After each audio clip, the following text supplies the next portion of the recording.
Hey guys, this is John. I'm in Fort Worth, Texas at the Southwest Class Championships. I just played round one. There is a reason for this goofy looking dual camera thing.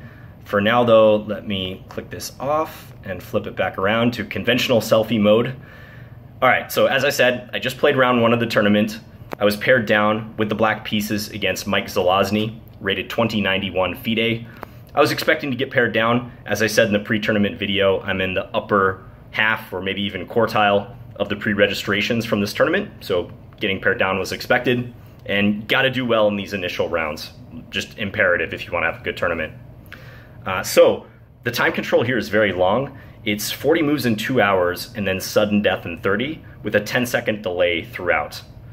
And honestly, I don't like this time control nearly as much as game in 90 with a 30-second increment. The games are longer. I generally prefer increment over delay. With delay, you have a grace period before your clock starts. That 10 seconds is what it is in this tournament. With increment, you can actually gain time throughout the game.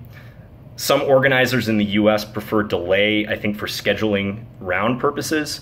It makes it a little more predictable. But for 2 rounds per day, I much prefer just what has become the standard time control, game 90 plus 30. So probably gonna play some long games this tournament, but this game was done very quick. I won in 18 moves. Very happy about that. I've still got some time to rest up before tomorrow's round at noon and go get something to eat. And what I'm also happy about, in addition to winning the game, is just that my time management was very good.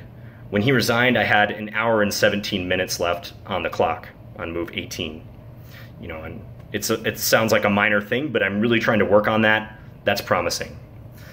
Now, I'm not going to be showing you guys the entirety of my games from this tournament because these games are not broadcast online and I don't think they'll end up getting published anywhere.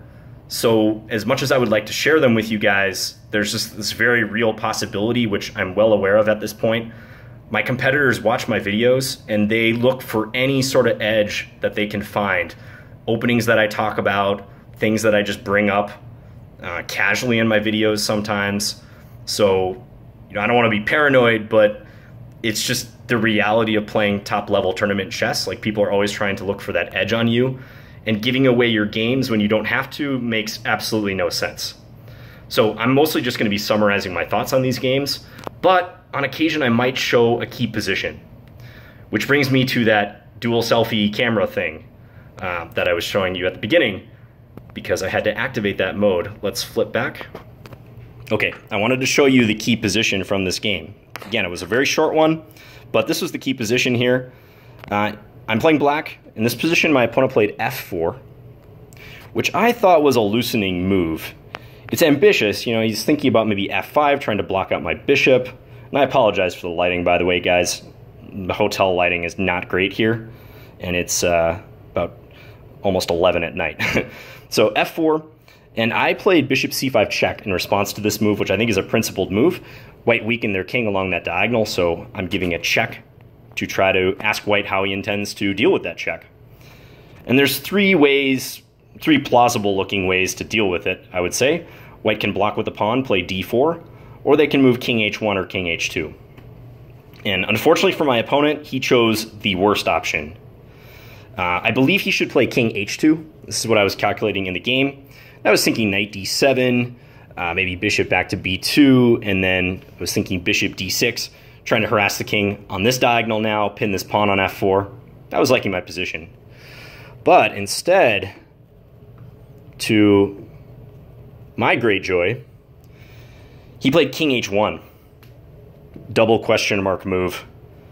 This is just losing on the spot. If you want to find or figure out the reason why yourself, pause the video now. But I can play knight takes g4 in reply. And this is simply killer. If he takes the knight, I have this queen coming in, landing on h4. If he blocks with the bishop, I take, and that's just checkmate because of the bishop on c5 guarding g1. So he tried to struggle on for a little while longer after knight takes g4, but it's decisive. That's a huge pawn to lose. I'm threatening knight f2, also knight e3. The bishop's under fire. It was over in a matter of moves. Okay, I got to wrap this video up because there's actually a 5-minute maximum with this dual camera recording thing. I'll update you guys again very soon on the next round. All right, bye guys.